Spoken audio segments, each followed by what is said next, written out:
कौए और उल्लू। बहुत समय पहले की बात है कि एक वन में एक विशाल बरगद का पेड़ कौओं की राजधानी था। हजारों कौए उस पर वास करते थे। उसी पेड़ पर कौओं का राजा मेघवर्ण भी रहता था। बरगद के पेड़ के पास ही एक पहाड़ी थी जिसमें असंख्य गुफाएं थीं। उन गुफाओं में उल्लू निवास करते थे। उनका राजा अरिमर्दन था। अरिमर्दन बहुत पराक्रमी राजा था। कौओं को तो उसने उल्लुओं का दुश्मन नंबर 1 घोषित कर रखा था। उसे कौओं से इतनी नफरत थी कि किसी कौए को मारे बिना वह भोजन नहीं करता था। जब बहुत अधिक कौए मारे जाने लगे तो उनके राजा मेघवर्ण को बहुत चिंता हुई। उसने कौओं की एक सभा इस समस्या पर विचार करने के लिए बुलाई। मेघवर्ण बोला, मेरे प्यारे कौओं, आपको तो पता ही है कि उल्लुओं के आक्रमणों के कारण हमारा जीवन असुरक्षित हो गया है। हमारा शत्रु शक्तिशाली है और अहंकारी भी। हम पर रात को हमले किए जाते हैं। हम रात को देख नहीं पाते। हम दिन में जवाबी हमला नहीं कर पाते क्योंकि वे गुफाओं के अंधेरों में सुरक्षित बैठे रहते हैं। फिर मेघवर्ण ने सियाने और बुद्धिमान कौओं से अपने सुझाव देने के लिए कहा। एक डरपोक कौआ बोला, हमें उल्लू से समझौता कर लेना चाहिए। वह जो शर्तें रखें हम स्वीकार करें। अपने से ताकतवर दुश्मन से पिटते रहने में क्या तुक है। बहुत से कौओं ने कां कां करके विरोध प्रकट किया। एक गर्म दिमाग का कौआ चीखा, हमें उन दुष्टों से बात नहीं करनी चाहिए। सब उठो और उन पर आक्रमण कर दो। एक निराशावादी कौआ बोला, शत्रु बलवान है। हमें यह स्थान छोड़कर चले जाना चाहिए। सियाने कौए ने सलाह दी, अपना घर छोड़ना ठीक नहीं होगा। हम यहाँ से गए तो बिल्कुल ही टूट जाएंगे। हमें यहीं रहकर और पक्षियों से सहायता लेनी चाहिए। कौओं में सबसे चतुर व बुद्धिमान स्थिरजीवी नामक कौआ था, जो चुपचाप बैठा सबकी दलीलें सुन रहा था। राजा मेघवर्ण उसकी ओर मुड़ा, महाशय, आप चुप हैं। मैं आपकी राय जानना चाहता हूँ। स्थिरजीवी बोला, महाराज, शत्रु अधिक शक्तिशाली हो तो छलनीति से काम लेना चाहिए। कैसी छलनीति? जरा साफ साफ बताइए, स्थिरजीवी राजा ने कहा।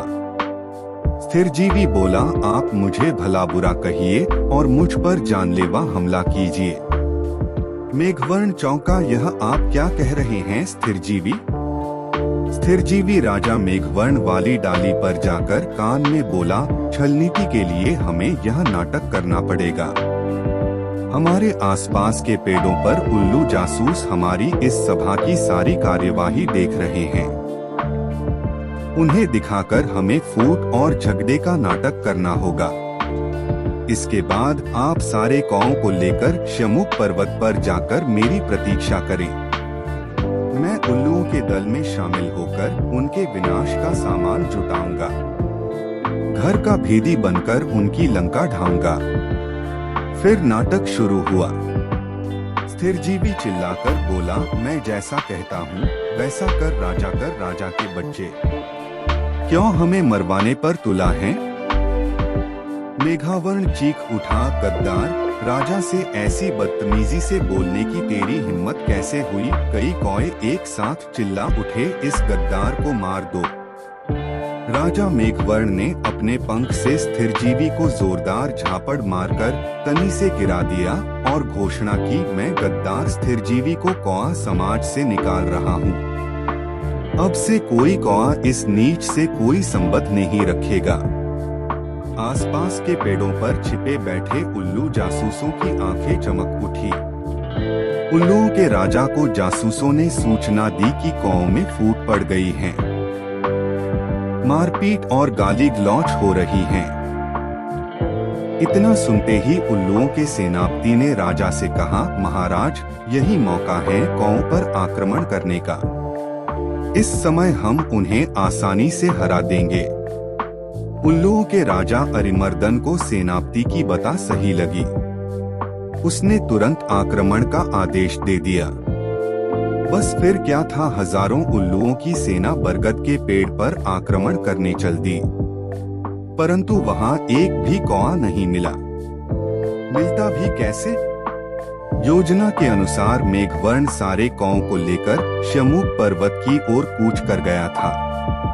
पेड़ खाली पाकर उल्लुओं के राजा ने थूका, कौए हमारा सामना करने की बजाय भाग गए। ऐसे कायरों पर हजार थू, सारे उल्लू हू हू की आवाज निकालकर अपनी जीत की घोषणा करने लगे। नीचे झाड़ियों में गिरा पड़ा स्थिरजीवी कौआ यह सब देख रहा था। स्थिरजीवी ने कांका की आवाज निकाली। उसे देखकर जासूस उल्लू बोला, अरे यह तो वही कौआ है जिसे इनका राजा धक्का देकर गिरा रहा था और अपमानित कर रहा था। उल्लुओं का राजा भी आया। उसने पूछा, तुम्हारी यह दुर्दशा कैसे हुई? स्थिरजीवी बोला, मैं राजा मेघवर्ण का नीति मंत्री था। मैंने उनको नेक सलाह दी कि उल्लुओं का नेतृत्व इस समय एक पराक्रमी राजा कर रहे हैं।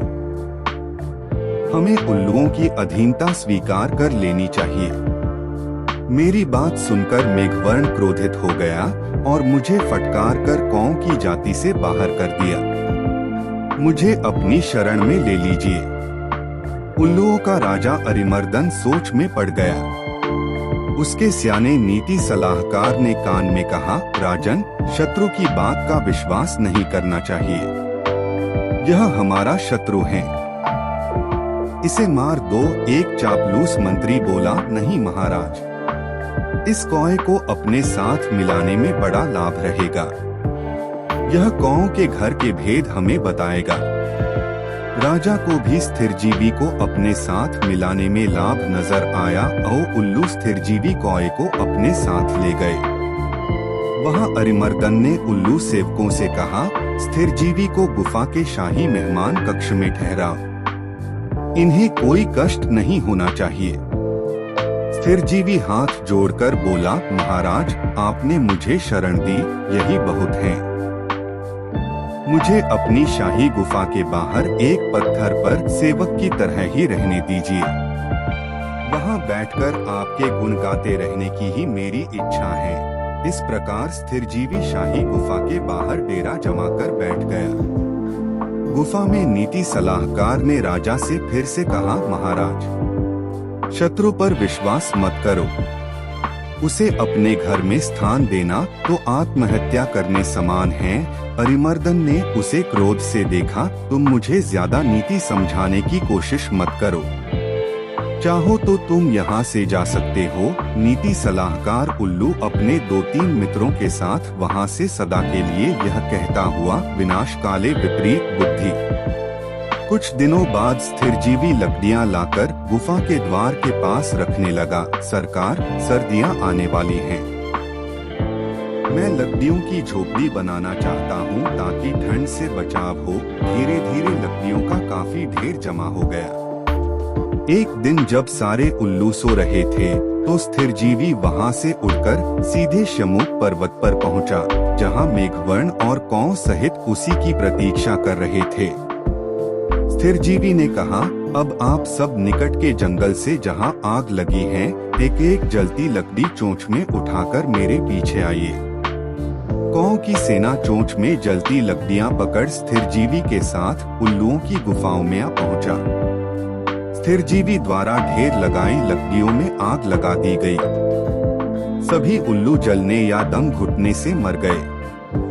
राजा मेघवर्ण ने स्थिरजीवी को कौआ रत्न की उपाधि दी। सीखा, शत्रु को अपने घर में पनाह देना अपने ही विनाश का सामान जुटाना है।